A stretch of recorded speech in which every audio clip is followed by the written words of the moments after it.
when you come to things like Buddhist concepts, when you're talking about things like the law of karma, and only the differences in our actions distinguish us from one another.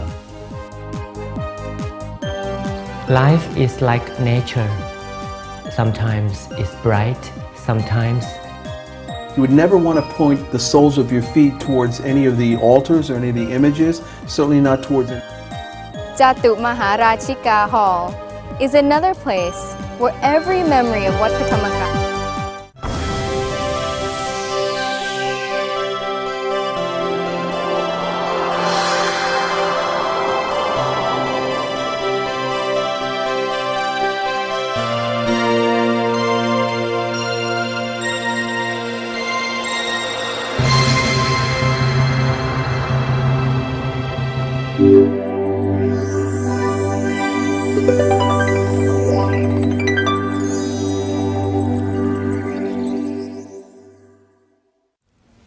Sawadee.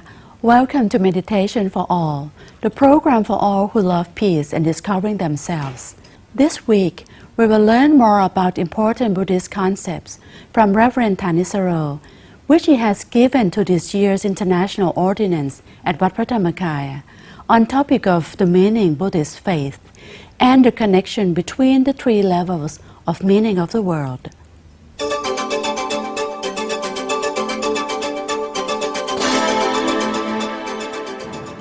My name is Prat Nicholas, for those of you who don't know me. I've been a monk here in this temple about 10 years now. Originally I came from England, but they like to invite me back every year to give this course for the Dhammadayattas. So don't need to put your hands like that. You can write down notes if you like. Maybe it's more useful.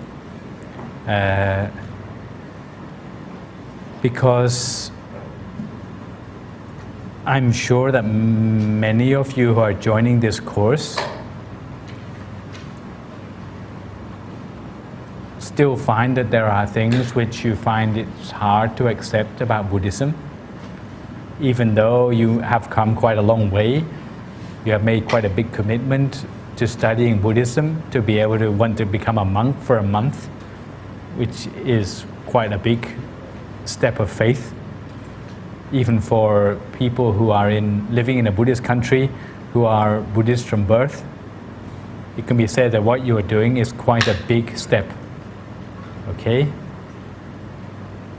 But what comes as part and parcel of your ordination is that you have to have quite a fair understanding of what Buddhism is about, to be able to really understand why you are doing this. Okay? It's not just a ritual to become a monk. It should be something a little bit more than that. But to discover exactly the meaning behind this, it's really important to have an understanding about what we actually mean by Buddhism in the first place. And that doesn't just mean to know about the life of the Buddha or to learn about how many different types of Buddhism there is. That's not the important thing. But what is important is to find out how Buddhism can actually work for us through our practice of it, so that it can transform us into a better person than we were when we started out on the course. So, the solution to this gap in understanding for many Westerners is what's called the Course on Buddhist Concepts. And I've been asked to give many courses in my life, okay? Most of the courses, I must say, are much less heavy than this course. Most of them are just concerned with meditation. And meditation, in a way, it's easier to teach. Why? Because even if a person is completely opposed to Buddhism, but if they practice meditation, eventually from their own experience, they can teach themselves a lot. They'll be able to see for themselves that meditation is doing something for them. And it doesn't actually take very long. In the space of only a few weeks, they can see for themselves the changes that happen. But when you come to things like Buddhist concepts, when you're talking about things like the law of karma, the Buddhist outlook on the world, why Buddhists behave in certain ways, even though on the face of it, it may look like superstition, then it's a bigger leap of faith.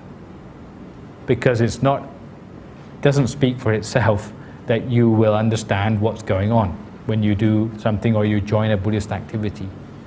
There's something more behind the scenes, okay? And this is what I'm going to try to talk about more during this course, which we call Buddhist Concepts. It's a course of about 10 lessons. And many of the things on the lessons are concepts which normally we would hesitate to teach on their own. Even the Lord Buddha said that there are certain subjects which you should leave alone and should not speculate about by your normal, conventional understanding. You ever heard about these before? The sort of subjects which the Buddha said, just leave them alone. Can you give an example? Yeah? What happened at the beginning? Yes, the origins of the universe, did it have a beginning or not? That's one good example. Any other examples? Things like whether after you're enlightened, do you still exist or not? Do you have a self to exist in the first place? What happened in the beginning?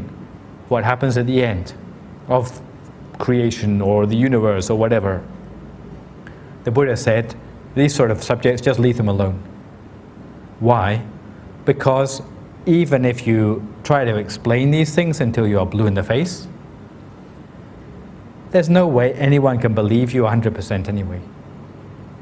The only way to believe 100% in these sort of subjects is to practice for yourself until you can confirm it yourself through your own meditation. So no matter how convincing the monk is who comes to teach about these subjects, he can only ever convince you 99% of the way. Even so, on this course, we find that most of all the subjects which the Buddha said, leave well alone, are included on this course. What is the reason for that? Well, it's not just disobedience on our account. The reason for this is that we consider it's useful to have a roadmap. You could say, well, if you're on a journey, then there's no point getting people's hopes up by telling them what's further down the road, because they may never get there. But on the other hand, you all know by your own common sense that if you're on a journey, if you've got a map, then if the fog comes down, then at least you can use the map to get yourself out of the fog, right? If you're going over a mountain, you don't know what's on the other side, if you've got a map to help you, then that's, of course, that's helpful, okay? We're not pretending the map is the reality, but it's useful to have a map of some sort. And this is rather like what the Buddhist Concepts course is doing for you, okay? So what I'm not promising is that I'm going to be able to convince you about everything, but what I'm going to hope to provide for you is some sort of roadmap. And you can take the roadmap as you like, okay? You can treat it as a fairy tale if you want. You can treat it as a reality which you've not been able to confirm for yourself yet, what we call giving it the benefit of the doubt if you want. But what I hope is that at the very least you'll see that Buddhism has an outlook on the way things happen in the world. It's not that Buddhism just means anything goes. Buddhism also has a standpoint. And how you understand that and the reasons for it, these are the sort of things that we look at on the course. A lot of us who have grown up in a secular sort of society have a feeling that anything where you're asked to take steps of faith is an example of being gullible. More and more, as we grow up in a society which no longer goes to church, where people who do go to church are seen as rather backward, then all we're left with is basically the media and science as ways to confirm the truth of what's happening in the world around us. We look in a strange way at people who have any sort of trust of anything outside these things. Even people who leave some things open to doubt. We think that they are namby-pamby, we think that they are they're not quite in touch with reality. And the first thing I'd like to say is that although we convince ourselves that we are rational people, a lot of the things which we do in the world, in fact, they are not rational at all. For example, I'm sure all of you get in your car and you drive to college or you drive to work without very much thought about the risks you are taking. Everyone knows that on the roads every day people are killed in car accidents. And there's nothing to stop us being one of those people who's killed in a car accident. But yet we have a trust that when we go in our car to one of these places, we're not going to be the one who's going to be killed that day. So we are already making a big step of faith even when we get in the car and turn the key in the ignition. Yeah? But no one thinks twice about that. No one thinks they're making an act of faith by getting in the car every morning.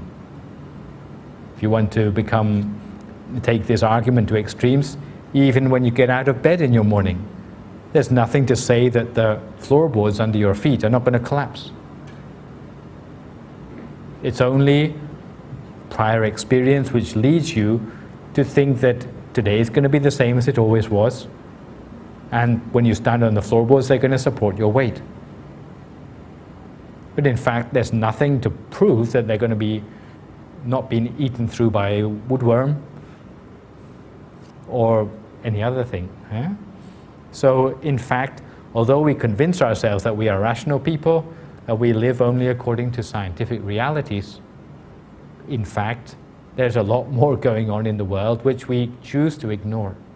And many of these things are steps of faith.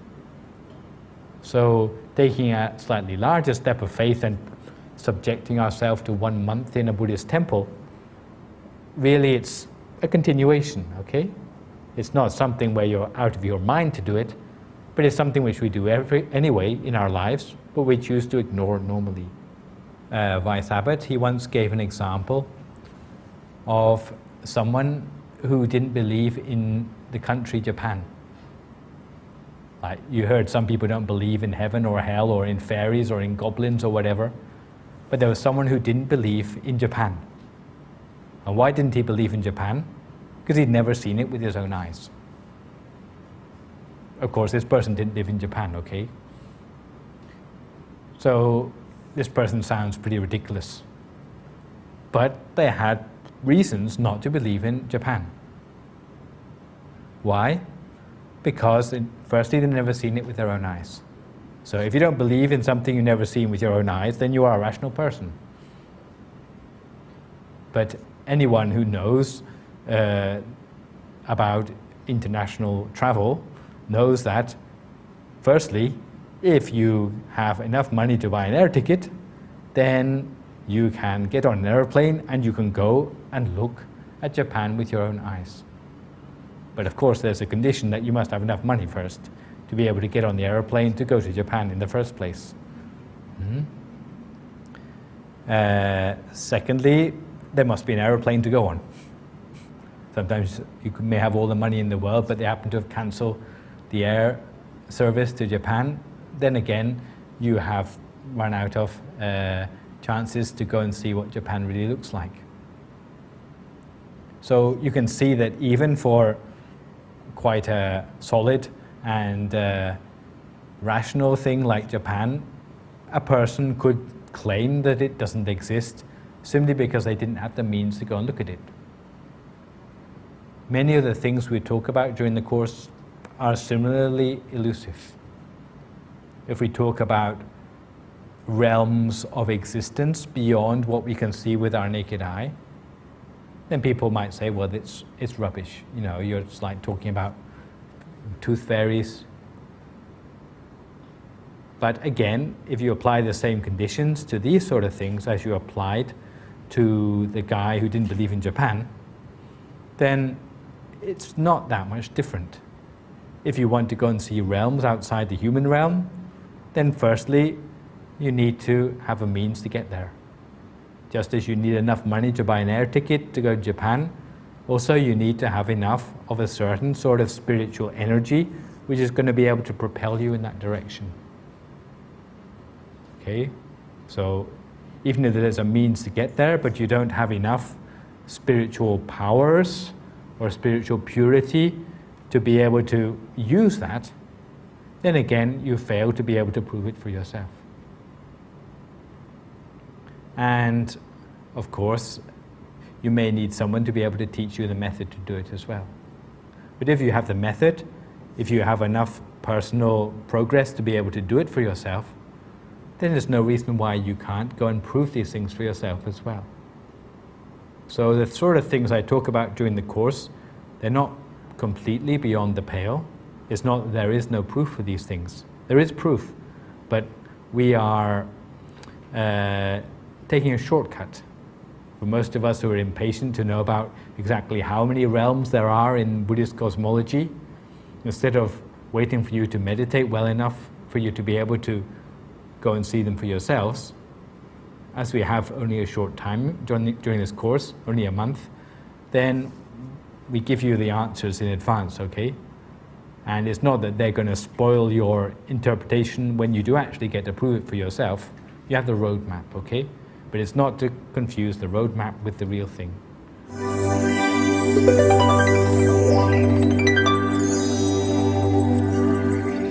In Buddhism, bringing the wandering mind back to its refuge, which is at the center of the body, is a task for each individual at the final chapter of life. In Buddhist culture, you'll see how relatives and friends help their loved ones complete this goal by recollecting his or her wholesome deeds done.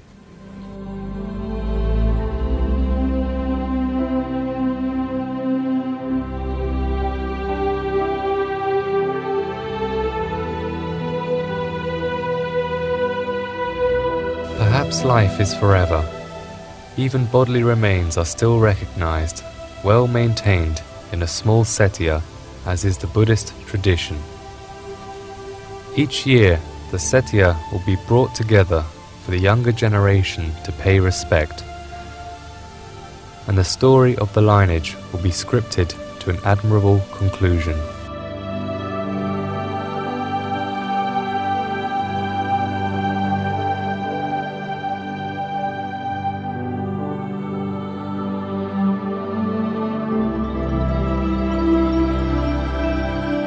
The family decides what procedures to use for the cremation ceremony.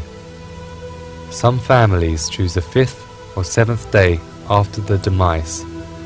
Some families wait 100 days, and some let an entire year pass.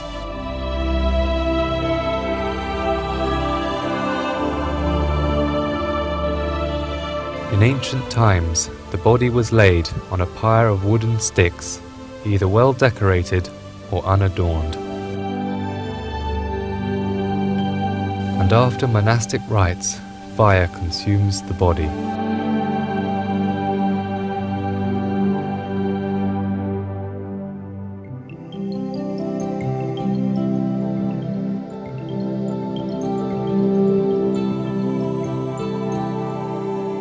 The most important moment is when the eldest monk goes up to the cremation stage to accept a set of 3 robes, or pa trai. It is the last offering of the individual who passed away.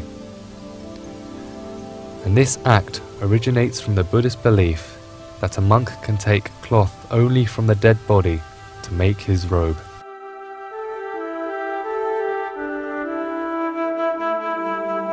Following this act, the eldest monk lights the pyre, followed by the remaining monks in order of seniority.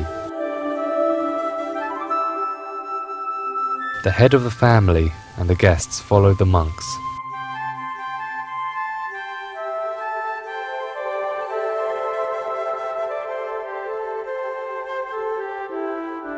The youngest generations are the last to reach the stage.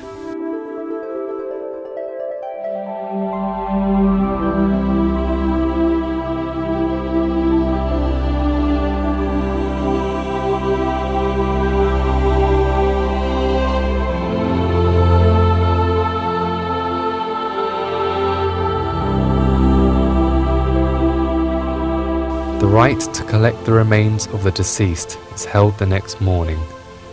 The monks return and give their blessings. The blessings teaches that life lacks permanence, that none can escape death.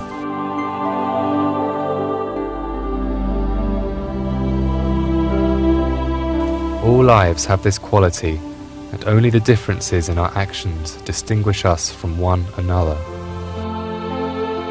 For the family, the remains are the only tangible thing left behind, but they are still much loved.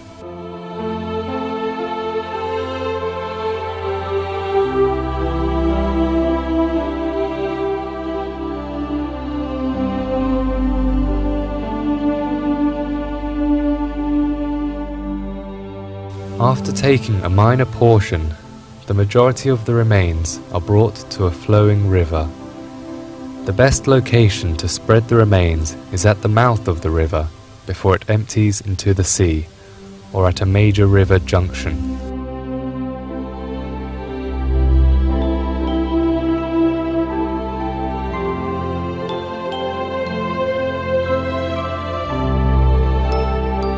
The ever-flowing currents will bring the spirit to heaven, and at the same time the remains return to nature, released back to their origins.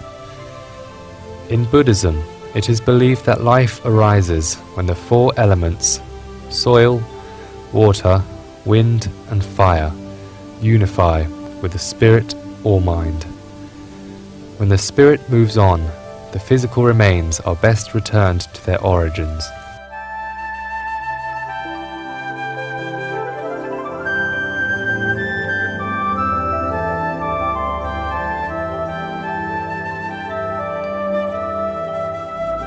The minor portion is divided amongst the sons and daughters. They will maintain them well in a small setia called a court, but in some families only the eldest son keeps the remains.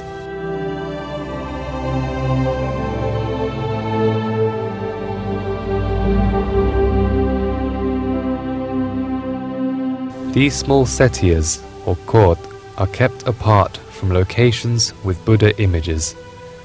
And if one is near to a Buddha image, it must not be placed higher than the image.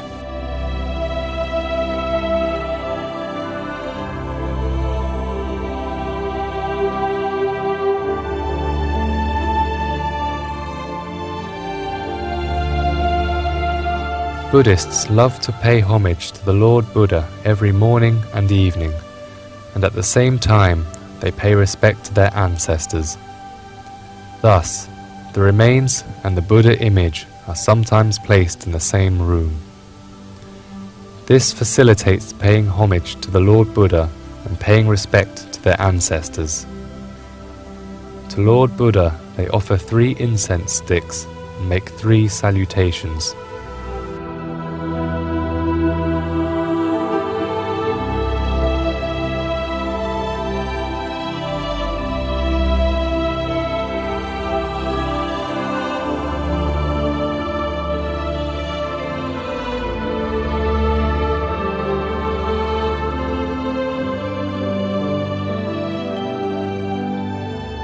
For the ancestors, they offer 1 incense stick and make a single salutation.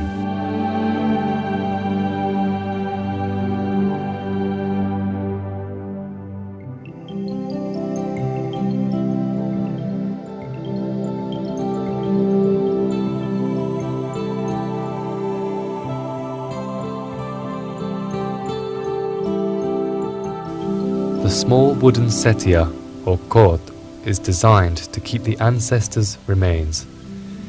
The remains are kept in the cord because we must show respect for our ancestors.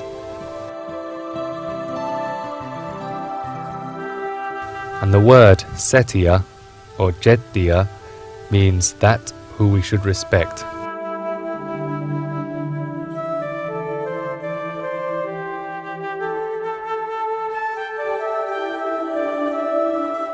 Buddhists place the remains of their ancestors in wooden setiyas, which they call cord. Yet, as a symbol of the Buddhist absolute truth, it is still called a setiya or a jedi.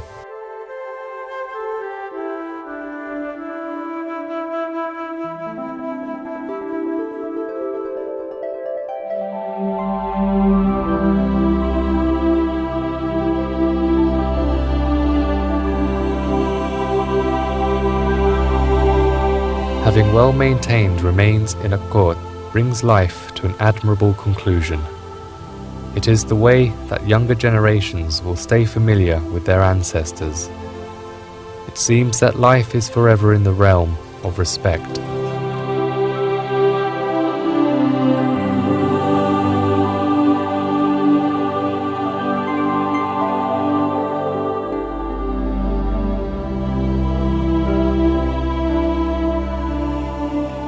Life has its ups and downs.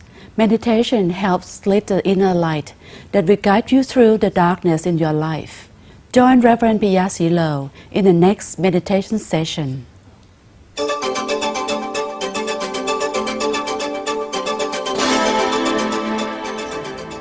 Here we meet again to meditate together. Last time we learned together how to live our life in the song, all along with the song of bitter and sweet, because sometimes life is sweet, sometimes bitter. But today we will learn how to live our life, enjoy the heavenly light together. Life is like nature. Sometimes it's bright, sometimes dark. It's like when the sun is up, the world is bright. When the sun is gone, the world is dark. Living in darkness is requiring the art of doing so.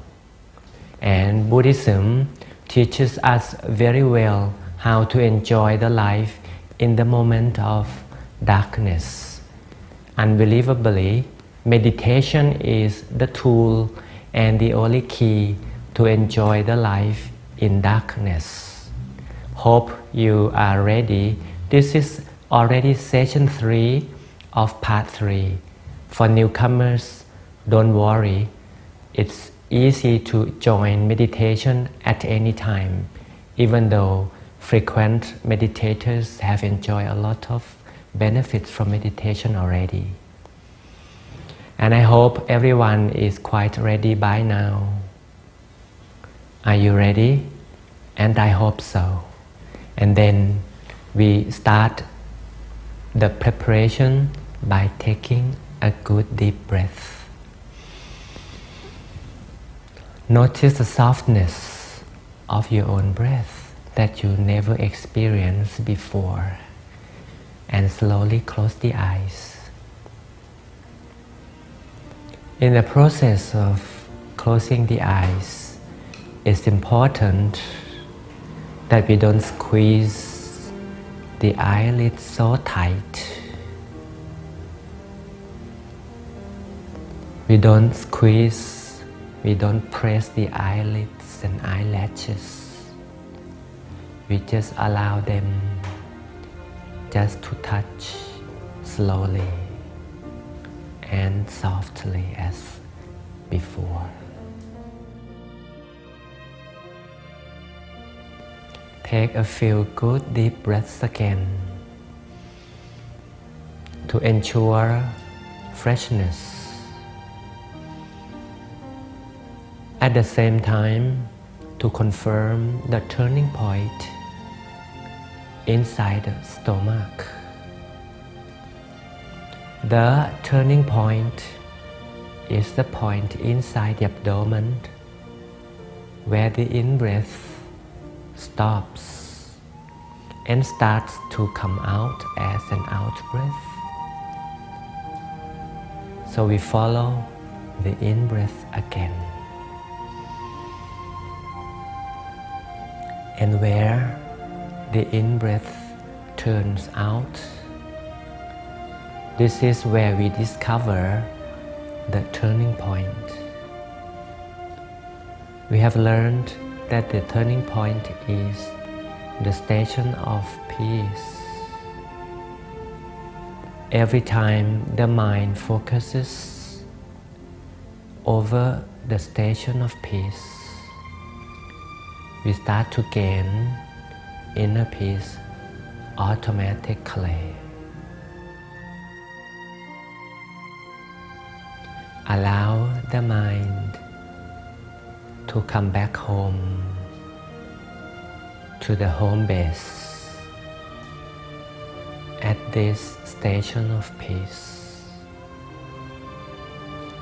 Allow the mind to stop wandering and starts to be still right over here for a moment. Enjoy the peace inside that is increasing gradually and slowly.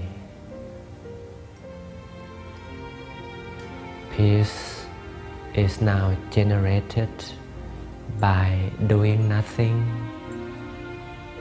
just staying still over the station of peace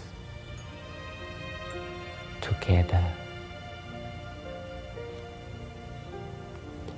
At time of darkness, it is like the mind is covered by a thick black blanket. The blanket protects or hinders the mind from shining. At the same time, the light from outside can't even get inside the mind. The thick blanket here makes the mind really tough, rough, and generates a very negative feeling of the mind. Then, to get away from the darkness of the mind, it is by meditation. In Buddhism, as we have learned together earlier in earlier lessons, the original quality of the mind is clean, is clear, and in a sphere form. But we can't see any of these because the mind is covered by the dark and thick blanket. But meditation will reveal the beauty, the clarity, cleanliness, and the true shape, which is the sphere form of the mind. Going back to the origin, which is the center of the abdomen that we refer to as a turning point. Going back to the center point will allow the mind to discover brightness of itself again. Buddhism also says this is the seed of life. Every time we connect to the seed, the origin of life, we'll get the original brightness of the mind. The brightness here will remove the darkness of life. Let the inner light shine through thoroughly out to the physical body. This is the form of radiation. Stay in the process of uncovering the thick darkness covering the mind. Now staying at the original seed of life. With a proper practice, with the right click, brightness will just shine easily and automatically. Those with such an experience would say it's a wonderful moment when we regain the inner light again. But if newcomers who don't know about this experience, let's understand the fact of life. That life is the matter of thought and memory that would create the cover, the blanket of life. Another truth of life about the mind is that the thought and memory can create picture. This is it, when thought and memory could create picture. So we have got to create the right picture. The right picture we are focusing now, we'll do it now together, is the picture of light. Then the right picture becomes the picture of light. Then the candlelight is popping up at the station of peace. With the right picture, the picture of the light of the candle flame is shining in tranquility at the station of peace. Let's enjoy the flame of bright light inside the center, at the very origin of life. Enjoy this for a longer while in such peaceful quietness.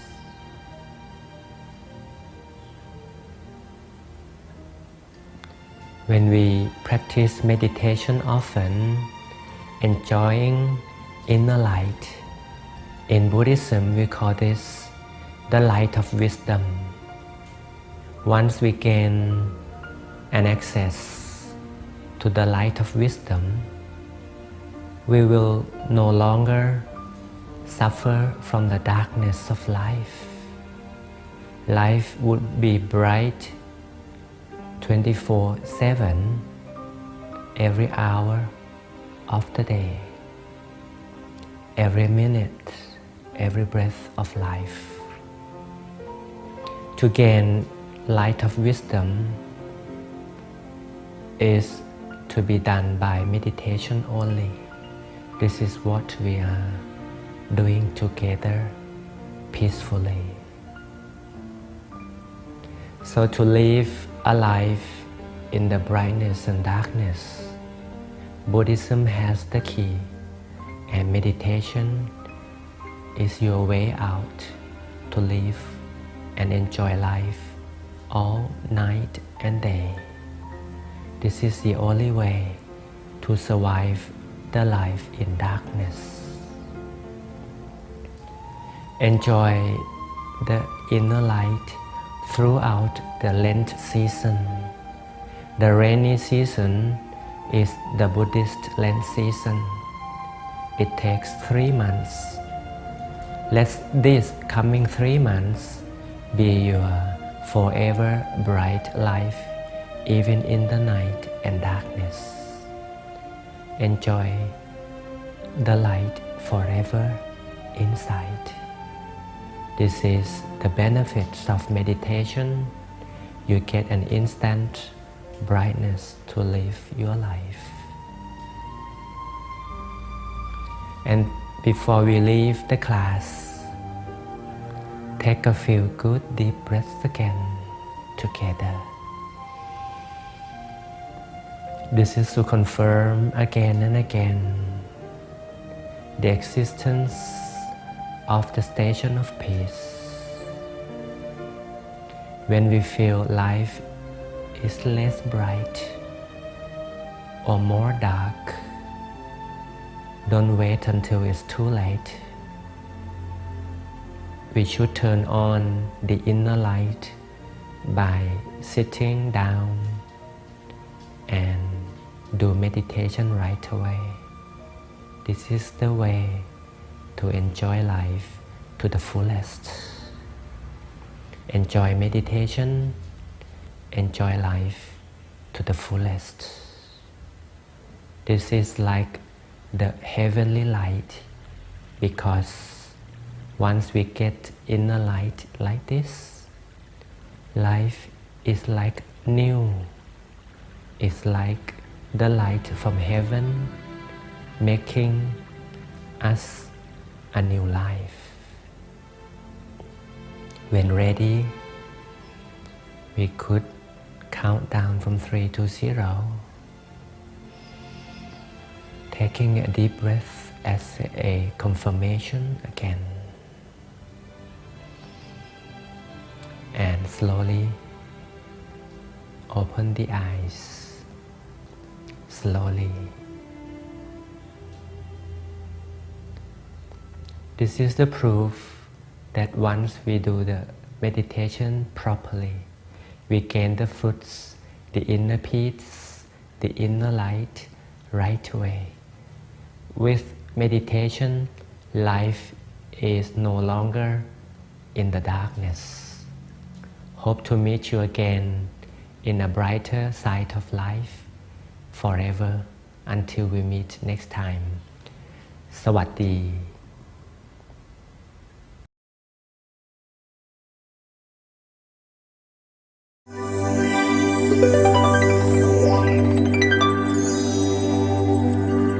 To celebrate the Buddha's Lent, our interval will gear towards the international ordination of monks at Wat Phra Thammakaya, Pathum Thani, in which Vera will continue her interview with Richard Exposito, the former monk on this program, for his benefit and impressive moments.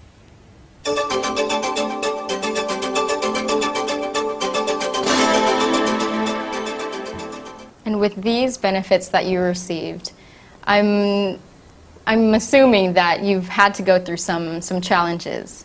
And so my question is to you, what were some of the biggest challenges for you going through this ordination process? Some of them are as mundane as maybe not having air conditioning constantly, or not having access to fans constantly. Thailand's a very hot country, it's a very hot climate. Most Westerners that come here find it very difficult at times. But this is part of bringing yourself under control. This is part of submission to receive a certain benefit. One, once again, has to sacrifice certain things. So there are certain physical discomforts that some people have to adjust to.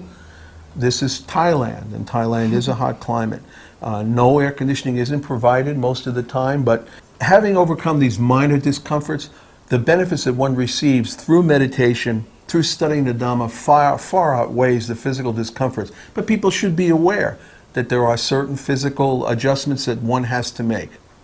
Could you give me some examples of these adjustments? Some of them may seem, once again, very mundane and very minor, but they're not to the person who's in the program and has to pass through these discomforts. Many Westerners place a lot of emphasis on posture and sitting on the floor, cross-legged.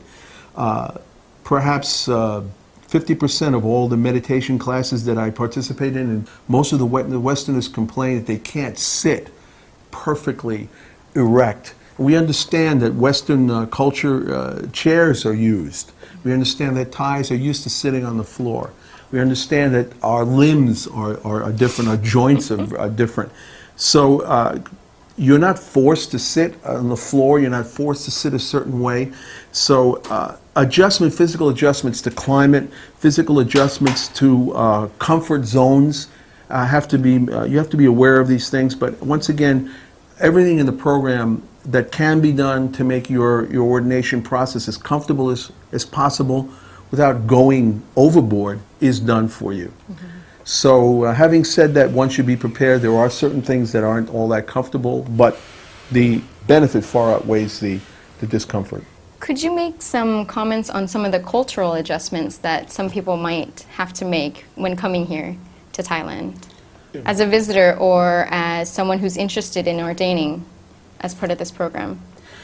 Thailand is a very unique culture unto itself for many reasons, historically as well as contemporary in today's world. Some of the basic things, there are many, many differences.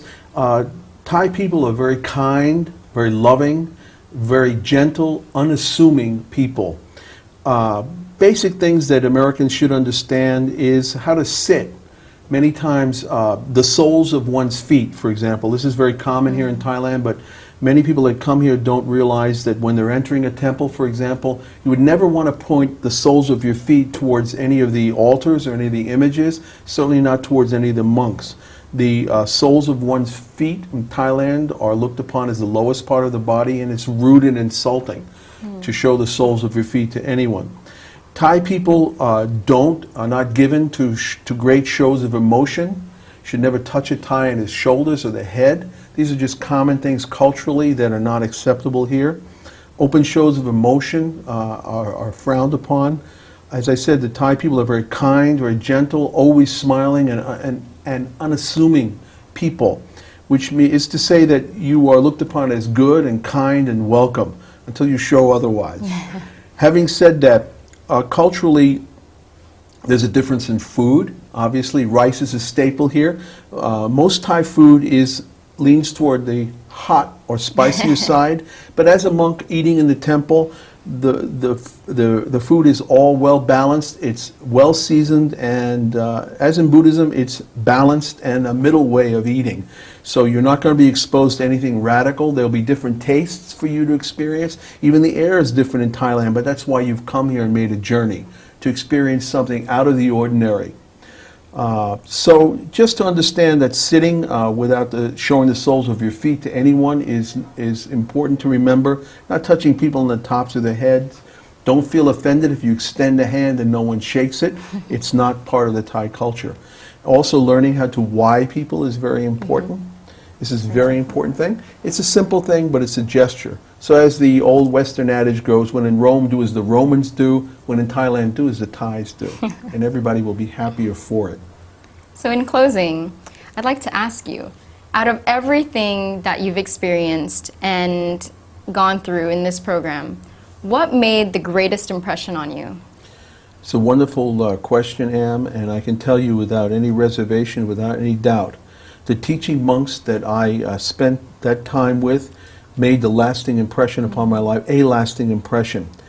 In Buddhism, we have the triple gem, which is recognized as Lord Buddha, is one part. The Dhamma, his teachings, constitute the second part of the triple gem, and the third is the Sangha, which is the community of monks. As a novice and as an ordained monk living with my teaching monks, I saw the embodiment of these concepts literally. In practice. In practice, in the lives and minds of my teaching monks. I can name them. Each one demonstrated to me in particular one aspect of the triple gem. When one of my teaching monks embodied what true compassion was. And that is an attribute which is directly attributable to the Lord Buddha. When you see someone living the life that they expound, when you see someone literally practicing what they preach, this can have a profound effect on anyone. So I have seen monks that embody the compassion of Lord Buddha. I have in my program seen monks that embody the literal teaching of the Lord Buddha, master scholars who I have had the privilege and honor to sit at least 10 hours studying Dhamma with some of the most erudite scholarly monks that the Dhammakaya Foundation has. And I can tell you, I have seen the genius, the literal genius in these men's lives, how they devoted a lifetime to scholarly pursuit, to teach the Lord Buddha's Dhamma. So I have seen the embodiment of compassion. I have seen the literal embodiment of the Dhamma as monks live it and teach it. And finally, but certainly not least, I have seen the embodiment of the Sangha, which is the community of monks. I have seen how the teaching monks care for those that are part of the ordination program, literally teaching us how to dress every morning, literally helping me to tie my sash every morning. I came away from the ordination program with a living example, not just head knowledge, but heart and life knowledge. To follow and practice. To follow and emulate, which is the essence of learning.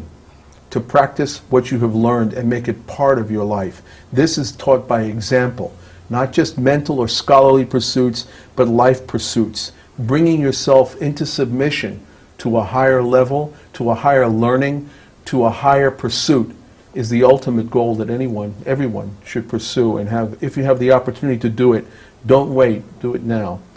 Long-term benefits, your life will change immeasurably. As you carry away from the ordination program, the teachings that you receive, your life from day to day will be altered. These are long-term benefits, and like anything else, good habits need to be practiced every day. You're going to make new habits as an ordained monk, and hopefully if you decide to disrobe, you will continue on with them. I did decide to disrobe after the program for a very specific reason. Many ordain for life, many can ordain for extended periods of time, 1 month, 2 months, 6 months for a rainy season, as we say here. I disrobed because there are certain programs and projects I'm involved with in the temple that would make it very difficult for me to pursue and cultivate as a monk. But as a lay person, as a person that helps in many of the programs, I am freer to move about and propagate these programs. In the future, I hope to ordain once again for life. Not right now, but I'm more useful in this capacity as a lay person for the foundation to help promote meditation and to help promote attendance to this program. Once again, age shouldn't be an obstacle. I'm 50 plus years old. I know that may be very hard for some of you to envision, but age is not an obstacle. Whether you're young or old, your background is not an obstacle. It's the intention of your heart. And if you are a Buddhist and you understand, have some understanding of the Buddhist faith, then I suggest and recommend to take it up a notch, kick it up a notch, take it to the next level and ordain as a monk. You'll take away from this program invaluable experiences. And as I said, the greatest experiences that are with me today are the examples given to me by my teaching monks. So I'd like to thank you again, Richard, for taking all this time to come and share with us your experience. And I hope that the viewers can take his words of advice in preparing for this ordination ceremony. So thank you again, Richard. You're very welcome. Thank you, Anne, for the time. So please join us next week as we interview future participants in the International Tamatayata Ordination Program. See you next time. Sawasdee ka.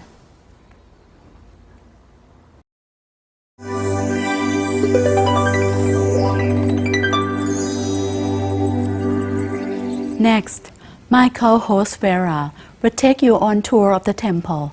Let's follow her.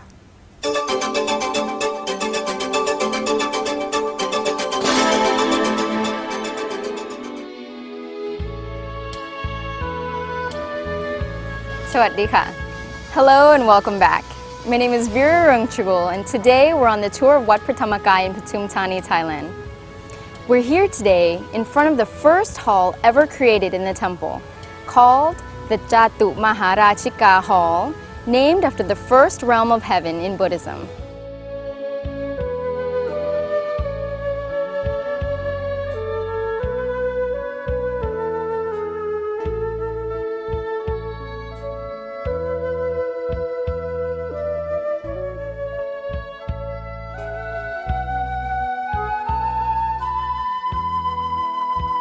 This building used to be an open-aired, multi-purpose building with a unique design having only posts along the side, bearing the entire weight of the building, and with no posts in the middle.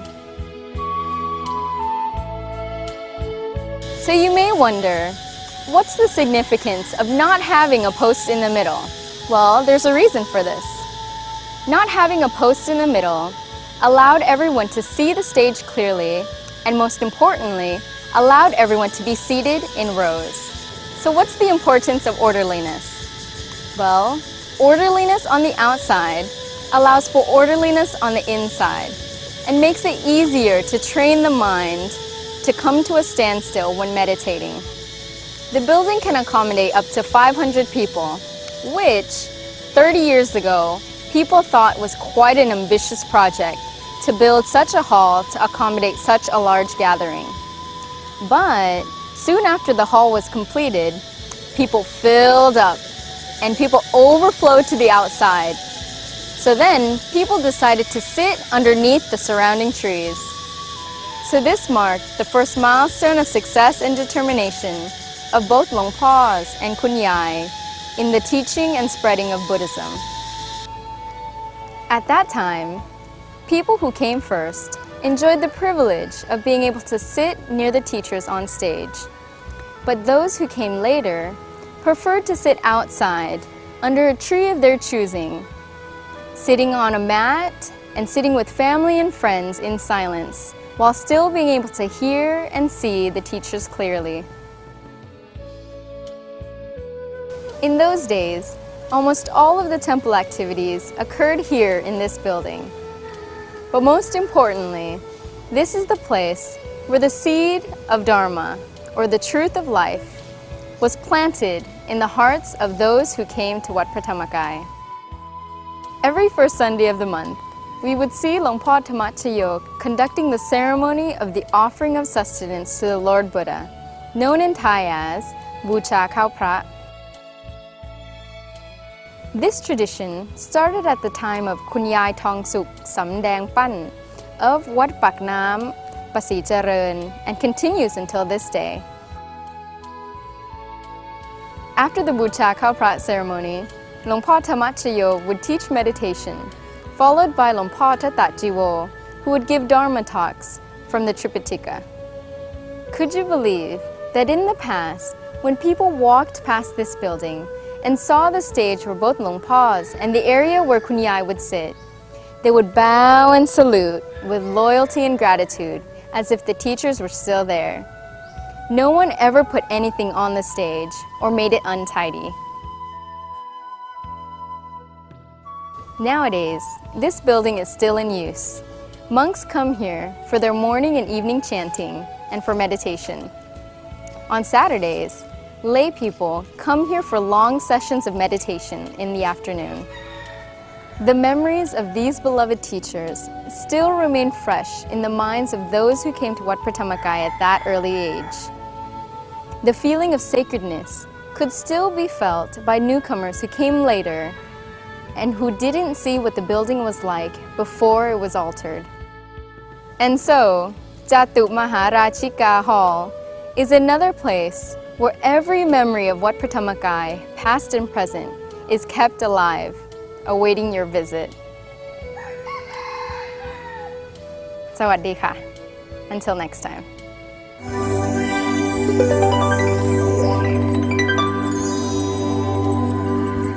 We have come to the end of today's program. I hope you have enjoyed our show and we'll see you again next week. Have a bright week. สวัสดีค่ะ